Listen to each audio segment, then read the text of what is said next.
អ្នកម្ដាយជួបជំអេងដែលលោកបានធ្វើការកិរិយាទៅនោះឃើញថាបញ្ចុះចាប់សពគ្រប់អស់ហើយចាប់ខ្ញុំកណ្ណាខ្ញុំបាទមានចង្ហាន់បណ្ឌបាតព្រមទាំងដែលបច្ច័យ4ប្រគិនដល់ប្រគុណជាម្ចាស់ព្រមទាំងគ្រឿងបរិក្ខារផ្សេងមកប្រគិនដល់លោកម្ចាស់នៅក្នុងថ្ងៃនេះសូម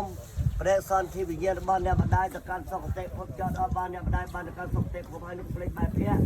វាក្រោយពលជ័យសិរីមង្គលពលសុខដល់ពលច័យនៅក្រោយសូមបានសុខចម្រើនចាប់ពីត្រឹមពេលតរៀងទៅសូមអនុមោទនាយើងនមស្ការសង្ខេបសន្និធិណាបាទអ្នកមោតាសាភៈកវៈតោអរហតោសម្មាសម្ពុទ្ធស្សនមោតាសាភៈកវៈតោអរហតោសម្មាសម្ពុទ្ធស្សនមោតាសាភៈកវៈតោអរហតោសម្មាសម្ពុទ្ធស្សអរហតិគុណសង្យន្តតាំងពុនទាំងសរសានមេមេតាញ់យពុនទាំងឥមេសង្ការេអភិពោជយាមិតាំងសវាខាតាតិគុណសង្យន្តតាំងធម្មងសរសានមេមេតាញ់យធម្មងឥមេសង្ការេអភិពោជយាមិតាំងសុបដិបណ្ណាតិគុណសង្យន្តតាំងទាំងសរសានមេមេតាញ់យសង្ឃាំងឥមេសង្ការេ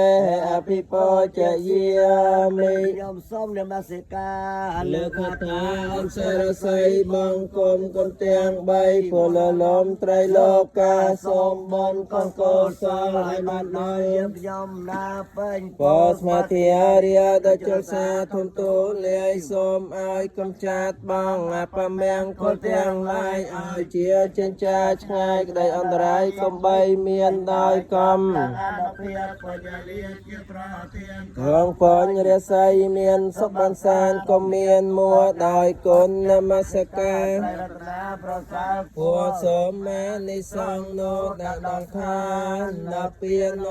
ងយើងសូមសើទាំងអស់គ្នាសិនព្រោះថាយើងមានចង្ហាន់បណ្ឌបាតហើយក៏យើងមានសិលសិនណាទៀតណាហើយបើយើងអត់បានមានសិលទេទាននេះបានទៅដល់ឪពុកម្ដាយយើងបានអត់បាន50%ទេអញ្ចឹងអត់មានសិលទៅបាន100%ទៅទៀតណាចឹងសូមអនុមោទនា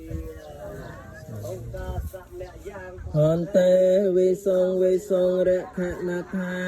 យៈទេសារៈណេនសហបញ្ចសីលានិយចាមិយ៉ាំពេមៈយ៉ាងខន្តេវិសងរខណថាយៈ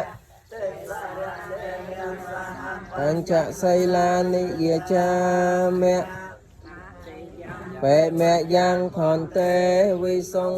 ងរខណថាយៈទេសារៈណេនសហបញ្ចសីលានិយចាមិนะโมตัสสะภะคะวะโตอะระหะโตสัมมาสัมพุทธัสสะนะโมตัสสะภะคะวะโตอะระหะโตสัมมาสัมพุทธัสสะนะโมตัสสะภะคะวะโตอะระหะโตสัมมาสัมพุทธัสสะสาภะคะวะโตอะระหะโตสัม